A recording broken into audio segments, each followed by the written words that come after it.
All right. So I'll give you guys more of a review of the major nerves that we have in the upper limb. And I'm sure you remember that most of these nerves, or if not all, they're coming from the brachial plexus. And I'll tell you where the nerve comes from the brachial plexus. Then I'll tell you how the nerve moves, how the nerve divides, what the nerve innervates, be it muscle or skin, and also the clinical correlates that are associated with specific nerve damage. But then again, you remember when you do your brachial plexus, we talk of upper root lesions, which we call Ebb Duchenne's palsy or Waiter's tip. Then when you do lower brachial plexus lesions, root lesions, we talk about Klumpke's palsy, right? So we have maybe the median nerve and the radial nerve being the two largest nerves. Radial nerve, of course, that's the largest branch of the brachial plexus, followed by the median nerve. Then we have the ulnar nerve, which also has um, an extensive course that reaches the hand. That would be the nerve that innervates 15 of the 20 muscles that you have in the hand. Then other minor nerves, we have the musculocutaneous as well as the um, axillary nerve, right? So musculocutaneous, you remember that it comes off the lateral cord of the brachial plexus. It's going to carry nerve roots C5, C6, C7, right? And the course for this nerve, when it emerges from the lateral cord of the brachial plexus, it pierces a muscle that it will innervate, this muscle here, which is the coracobrachialis. So remember the brachial plexus is in the axilla. So whilst in the axilla, as it comes off the lateral cord of the brachial plexus, it pierces a muscle, which is coracobrachialis. In the process of piercing that muscle, it will innervate the muscle. So after piercing the muscle coracobrachialis and innervating that muscle, the musculocutaneous nerve will come to lie between two other muscles that it is going to innervate in the arm. And those two muscles, they're going to be the biceps, that is above, then the brachialis below. So musculocutaneous will travel between the biceps above and the brachialis below. And as it travels between the two, you find that the musculocutaneous nerve will also give branches to those two muscles, the biceps and the brachialis. And there's a law called Hutton's law, which states that a nerve that crosses a joint will innervate the joint. So musculocutaneous will reach the elbow joint and it will cross the elbow joint to change name to become lateral cutaneous nerve of the forearm. So since it crosses the elbow joint, I expect a branch for the elbow joint. So how it becomes cutaneous? All this while musculocutaneous was a deep nerve, it was muscular. It was giving motor branches. Towards the elbow, remember it was lying between biceps and the brachialis. It will emerge on the lateral border of the biceps, between the biceps brachii and a muscle in the lateral compartment of the forearm, which is originating from the lateral supracondylar ridge of the humerus, which is going to be the brachioradialis muscle. So musculocutaneous images between biceps brachii and brachioradialis, and it pierces the deep fascia to go superficial or cutaneous. That's when it then becomes a cutaneous nerve that is innervating skin. Right. And after the elbow joint, that's why I then said it becomes your lateral cutaneous nerve of the forearm. Right. Okay. Then there's really nothing much to then talk about in relation to the musculocutaneous, but just that if you have a lesion for this, we are going to affect the chief supinator, which is the biceps. We're going to have problems with flexion at the elbow joint, though you don't lose all the flexion for the reason that other weak flexes are going to be working. Right. Okay.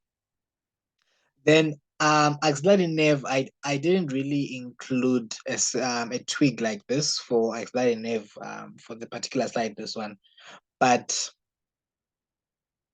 axillary nerve, it comes off the posterior cord of the brachial plexus. If you remember nerves that are coming off the brachial plexus, the terminal branches of the posterior cord were your radial nerve and the axillary nerve. Right.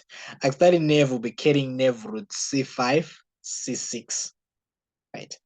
And it's coming from the posterior cord, like I said, and it images near the lower border of a muscle called the subscapularis, right?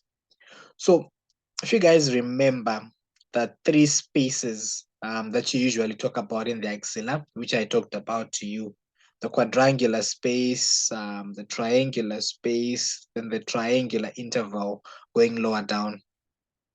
One of the boundaries for those spaces was the subscapularis.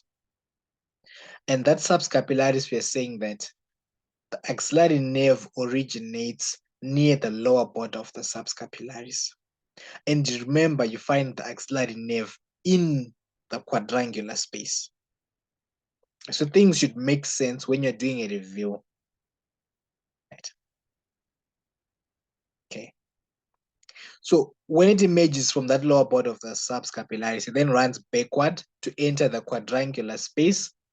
When it enters the quadrangular space, it will be traveling in company of an artery, which you remember it's the posterior humeral circumflex artery. Right. Then your axillary nerve, remember those two vessels, the posterior and the anterior humeral circumflex, they kind of encircle, or the anastomose around the surgical neck of the humerus, which is the most commonly fractured site. And at that point, the surgical neck, the axillary nerve will be intimately related to the surgical neck. Meaning that if you're going to have a fracture there, there is a possibility or a probability of injuring your axillary nerve. Right. The axillary nerve, in terms of what it innervates the shoulder joint. Then muscles, to make life easy for you, axillary nerve divides into an anterior branch and a posterior branch. What will be left now is to then say posterior branch does this, anterior branch does this. Right. So posterior branch gives off a branch for the teres minor and the deltoid. In terms of muscle, axillary nerve will innervate the teres minor and the deltoid. And already I've told you that posterior branch for your axillary nerve, it's going to innervate the teres minor and the deltoid. Right. Then that posterior branch is the one that becomes the upper lateral cutaneous nerve of the arm. Right. Okay. So posterior branch giving us a innervation to deltoid, teres minor as well, those two muscles. Then it ends up by innervating the skin over the lower half of the deltoid. But that lower half of the deltoid is still on the upper arm, right? So we call it the upper lateral cutaneous nerve of the arm, because all the other skin beyond the deltoid will be innervated by a nerve called the lower lateral cutaneous nerve of the arm. That nerve will sit when we do the radial nerve. So for now, just remember that the skin over the lower half of the deltoid is innervated by a branch that comes from the axillary nerve. The axillary nerve, specifically the posterior branch, and that nerve we call it the upper lateral cutaneous nerve of the arm. Right. Okay. Then you're probably wondering what happens with the anterior branch. It sends uh, branches to the deltoid as well, and some of them also go to the skin. Right. Then what happens if you injure the axillary nerve? So it goes back to say, do you know what the deltoid does? Because that's the major muscle there. Right? Deltoid, remember it is anterior fibers, which you say they flex and they medially rotate.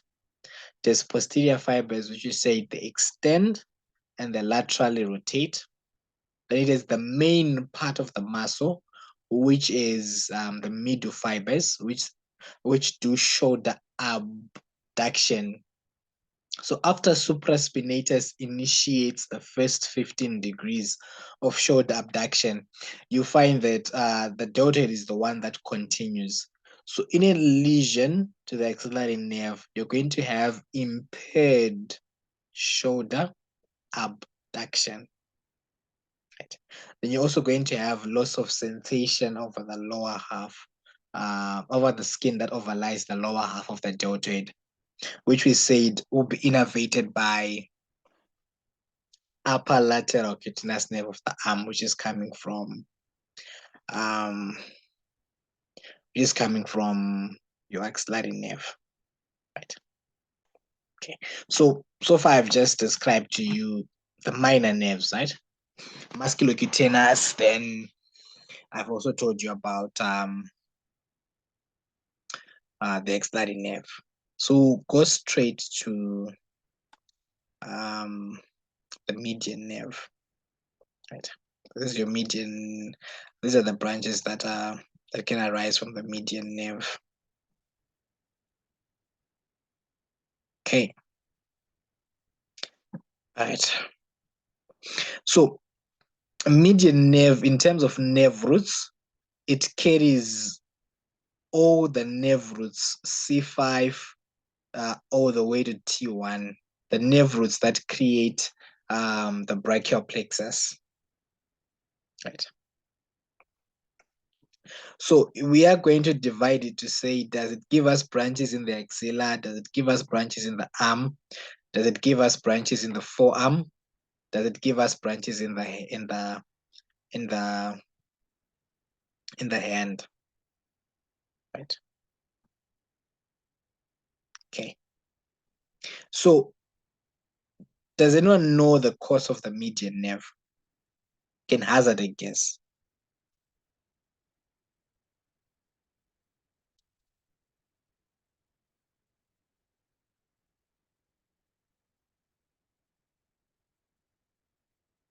Nobody. Okay. So remember, median nerve from your brachial plexus, it comes off via a lateral root and a medial root. Right. So lateral root is coming from the lateral cord medial root is coming from the medial cord. The two unite to create a medial nerve. And initially, when you create the median nerve, it will be on the lateral side of the brachial artery. So when you then look at cubital fossa contents, you know that the median nerve is the most medial. Yet we are saying the median nerve starts lateral to the brachial artery, meaning somewhere along the course of the brachial artery, or when you talk about the median nerve course, there has to be one that crosses the other. Because if the nerve started lateral, then it ends medial. That means there was some crossing somewhere, right? So in terms of the roots joining each other, it is the medial root that crosses to the lateral side to join the lateral root, since the median nerve is on the lateral side of the artery initially, right? Then when you go into the axilla, in that axilla, the median nerve will be on the lateral side of the axillary artery, which later becomes the brachial artery at the lower border of the teres major, right? Then whilst in that arm, it remains lateral until when you get the midway down your arm. When you go midway down the arm, that's where you're going to realize that the median nerve will actually then cross, right? And when it crosses, it will now end up lateral. Not lateral, it will end up medial now. Because initially it was lateral. And it becomes medial such that when I get to the region of the cubital fossa, anterior to the elbow joint, it's going to be the most medial structure, right? Then for it to enter the forearm from your cubital fossa, it passes between the two heads of a muscle that it will innervate on the anterior forearm, and that muscle is going to be the pronator teres. Remember, pronator teres has a head that comes from the medial epicondyle. Then it also has a head that comes from the coronoid process. So between those two heads, that's where you're going to have the median nerve gaining access into the forearm. Once in the forearm, the median nerve, remember, when I talk about the innervation of whatever it's going to innervate, it's going to innervate muscles of the anterior forearm, both in the superficial, intermediate, and the deep. So you will find this nerve in between those layers. So it's going to travel between a muscle that you have in one layer, which is superficial, and another muscle that you're going to find in the deeper layers, maybe. Right. So in the forearm, the median nerve will be between the flexor digitorums. So it's going to be between flexor digitorum. It's going to be between flexor digitorum superficialis, which is an intermediate group muscle, and flexor digitorum profundus, which is a deep muscle. Right. Then remember, median nerve also gets to the hand. And for the median nerve to get to the hand, it passes below the flexor retinaculum. Hence, when you have problems with the flexor retinaculum, you talk of carpal tunnel syndrome, with clinical manifestations relating to median nerve damage. So when you have median nerve damage, there are certain signs and symptoms that you can pick up, which relate to the extent to which the median nerve has been damaged. And then if you read the the older books, they tell you that for median nerve to get into the hand, it actually passes below the tendon of flexor pollicis longus. Right. Something that I haven't demonstrated in dissections before, because I haven't seen that relationship before. So it's something that I don't teach people. Right. So in terms of the branches, I think you can say that there are no branches in the axilla. Then it has no muscular branches in the upper arm, but it does give us what we call a vasomotor branch. The vasomotor branch is for the brachial artery. Then median nerve also gives us nerves for the elbow joint. Then it innervates muscles of the anterior compartment of the forearm, which I won't go to town with, like listing all of them, but I'll give you the exceptions. It will innervate these muscles except a muscle that we call flexor carpi ulnaris, which will be innervated by the ulnar nerve. And then it also doesn't innervate the medial half of the flexor digitorum profundus. So medial half of flexor digitorum profundus plus your flexor carpi ulnaris, they're going to be innervated by your ulnar nerve. All the other muscles on the anterior forearm, they are going to be innervated by the median nerve. If you want to be further specific, the median nerve will give you a branch that we call the anterior interosseous nerve. Right? And that anterior interosseous nerve is a purely motor nerve that innervates the muscles of the deep compartment of the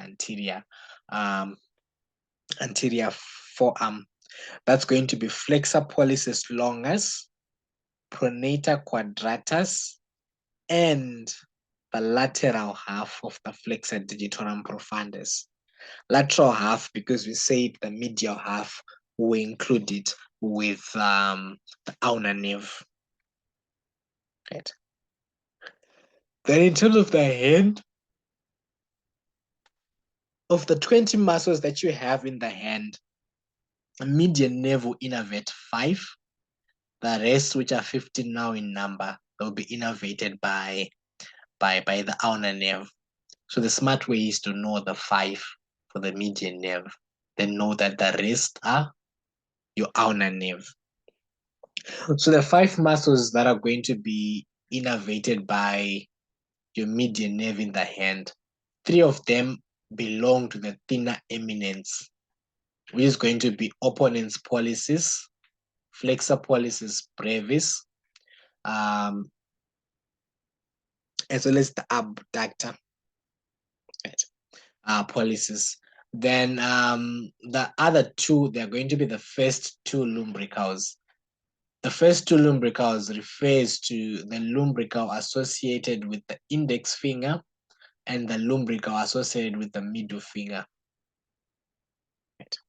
So only those 5 muscles, the 3 thinner muscles plus the first 2 lumbricals, are innervated by the median nerve. And then in terms of skin innervation, you find that the nerve that innervates the least muscles will innervate the most of the skin. It will be the same even when you go to the foot. So the median nerve is innervating 5, but in terms of skin of the hand, it will innervate the lateral 3.5 on the palm of the hand. So the lateral 3.5 on the palm of the hand, including the nail beds.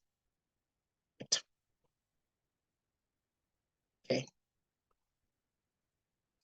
Then you can have injury to the median nerve anywhere along its course. And usually if it's in the arm, we are worried about supracondylar fractures. Supracondylar fractures, they normally affect the median nerve and the brachial arteries they're traveling down. Okay.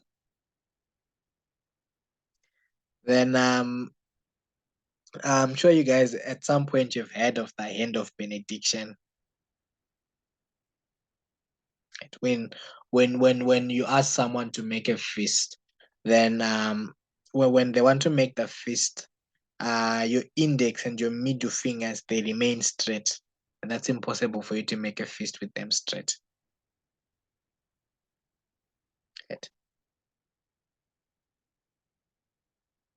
And usually, what would have happened there?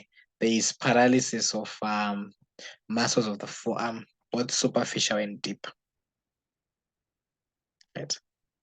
So you lose flexion, and the joints in the hand remain extended. Right? Okay.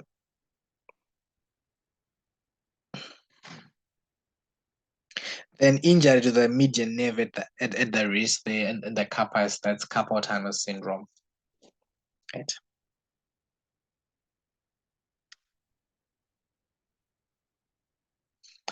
Okay.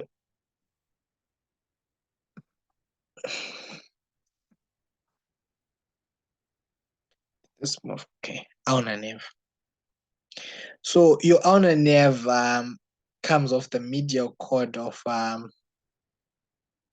the brachial plexus, and it carries nerve roots C8 and T1. This is the nerve that will innervate the other 15 muscles that have been left in your hand. The other 5 we've already given them to the median nerve. Right. Then I know books will say ulnar nerve is C8T1, but also remember it gets contributions from C7. Right. And those C7 fibers are going to a specific muscle, which I'll highlight when we get there. Right. Then in the axilla, there are really no branches for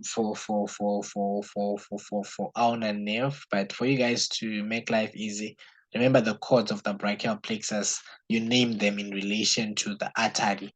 So if the second part of the axillary artery, that is, so if you're calling it medial cord, that means it's medial to the artery, right?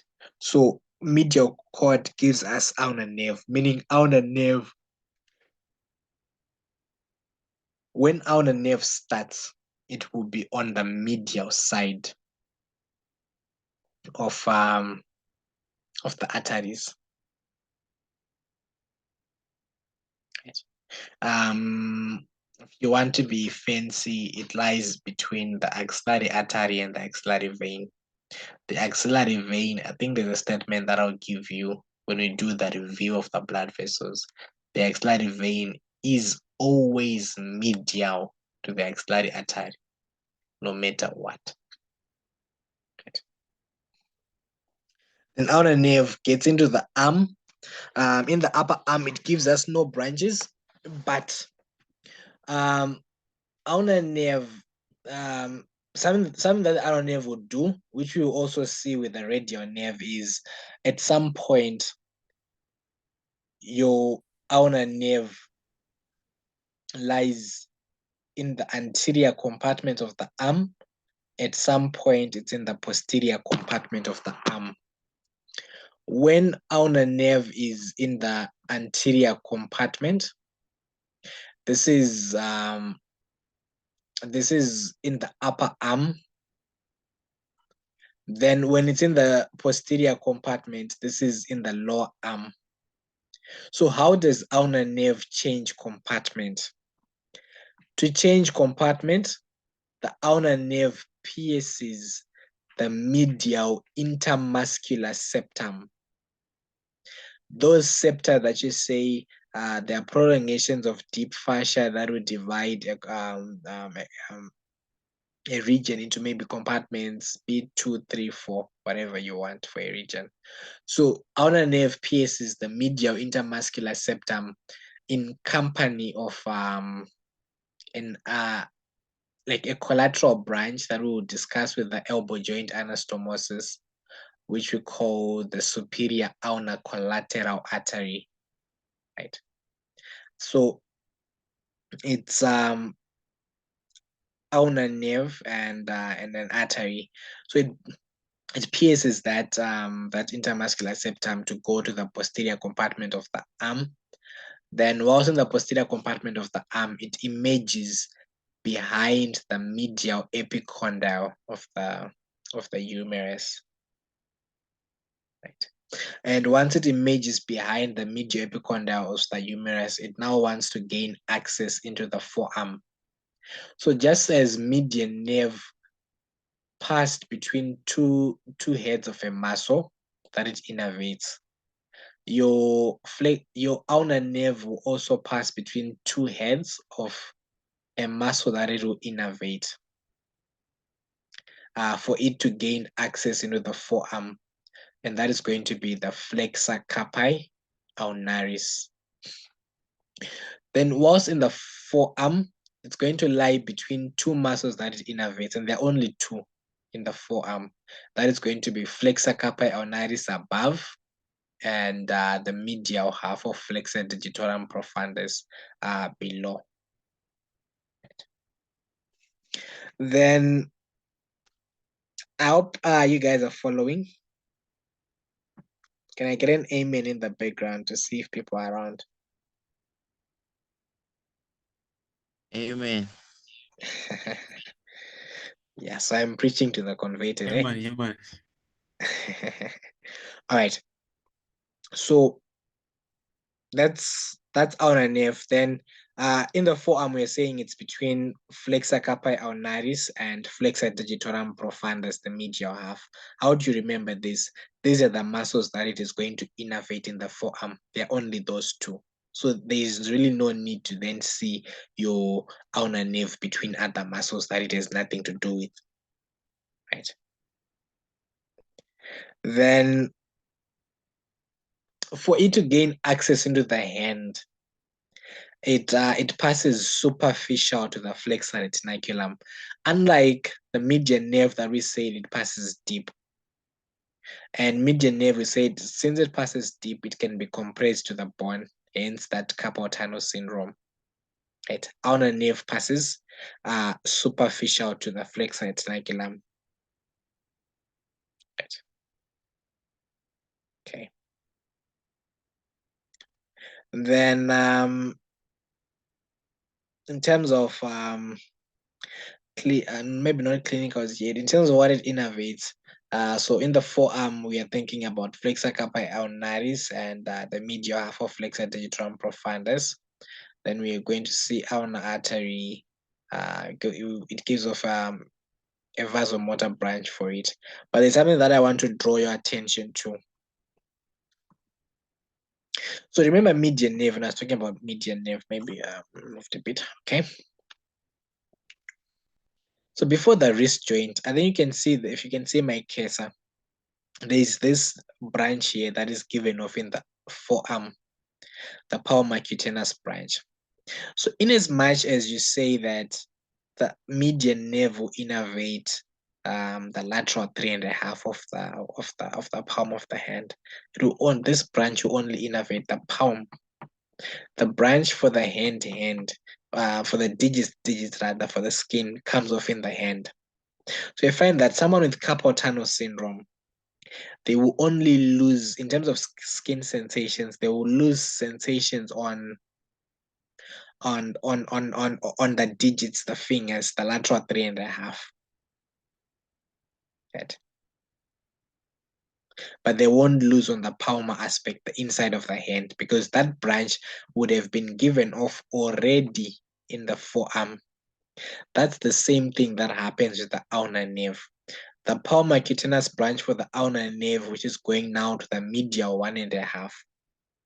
This one, it is also for the palmar aspect, the inside of the hand.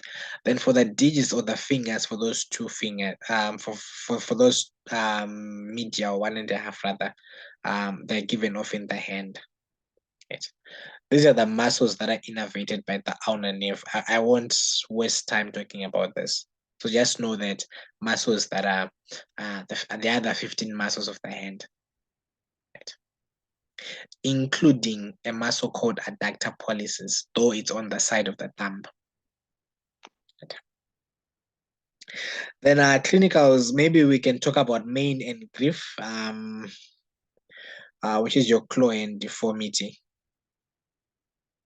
I just know that main and grief or claw and deformity is associated with ulnar nerve palsy. Right. Okay. Then we have the radial nerve, which is the largest branch of the brachial plexus. It's also one of the terminal branches of the posterior cord. Like I said, axillary nerve and radial nerve, they're the two terminal branches. So this one is a bit easy. Why? To remember things that are innervated by the radial nerve, we just think about things that are posterior. So things in the posterior compartment of the arm is the triceps in terms of muscle. Muscles in the posterior compartment of the forearm, they are 10. Right. Then on the dorsum of the hand, of course, we won't find, but that's how easy radial nerve is. Right. So since it's coming from posterior cord, it starts posterior to the blood vessels. Remember that relationship that I was trying to draw between nerves coming from the brachial plexus and blood vessels. Right. Then also in the axilla, you can see the branches that it's giving off the posterior cutaneous nerve of the arm. It also gives you a nerve to the long head of the triceps. Things that I want, and then another nerve to the long medial head of the triceps. Head. Then a radial nerve, when it's in the posterior arm, it passes in a groove called the spiral groove. Right. I'm sure you've talked about a clinical where injuries in that spiral groove will result in a wrist drop. Right. So if you injure the radial nerve in that spiral groove, you get a wrist drop. I'll explain why shortly. Right. So take home message about radial nerve. It innervates muscles in the posterior arm, posterior forearm, and those are the muscles that are listed there. So I'm sure you guys can take a screenshot and go over those muscles if you want. But when you get to the elbow joint, that's where the radial nerve ends. It's the most lateral structure in the cubital fossa, and it immediately divides into a superficial branch and a deep branch.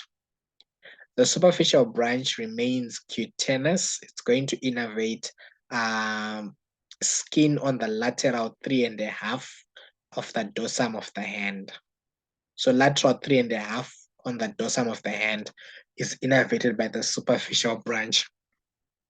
The deep branch is the more muscular one. It pierces a muscle that forms the floor of the cubital fossa, which we call this the supinator muscle. As it pierces the supinator muscle, it gives off its first branch. Then it also then gives off a branch for the extensor carpi radialis brevis, after which it changes name to become posterior interosseous nerve. So posterior interosseous nerve, deep branch of the radial nerve. If you try to talk about that, it's almost the same thing. Right. Okay, then clinicals maybe associated with these nerves, right? So radial nerve, I've told you about spiral groove injury, how we get wrist drop, right? Then I've told you that if you injure the deep branch of the radial nerve or anywhere after the elbow joint, the wrist will not drop. The reason is that radial nerve also innervates muscles in the lateral compartment of the forearm. And one of those muscles is the brachioradialis. And the action of the brachioradialis, if working, will not permit the wrist to go down because the brachioradialis inserts into the styloid process of the radius, and it keeps the wrist in position.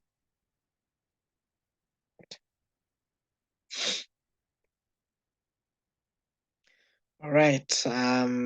Any questions on these nerves?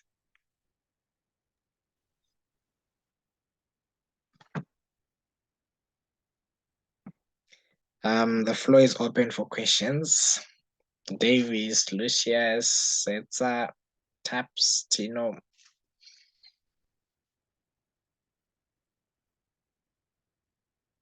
Or things that you want more clarity on. Yeah, and Yes. pane wambotara zve-median nerve wati inopiwa kachen from the lateral root and the median. Yes. Wati mabranches acho anogadzira median nerve, it's the lateral roots and the median roots. Saka ndinobvunza kuti maroots here kana kuti macords? No, it's not the roots of the of the spinal nerves, to say C6 or whatever. These are coming from cords, right? So I have a branch of the cord, which I'm calling maybe a root. Okay, let's just say medial branch of medial cord and lateral branch of lateral cord to simplify it. It's different from saying brachial plexus is being made from roots C5 to T1 through. In this case, we are saying median nerve is made from divisions from the lateral, maybe not, that's why it branches from the lateral cord and branches from the medial cord. Right. I hope I answered your question. It's not roots like to say C6 root or C7 root. I wasn't referring to it in that way. Okay. Right. More questions?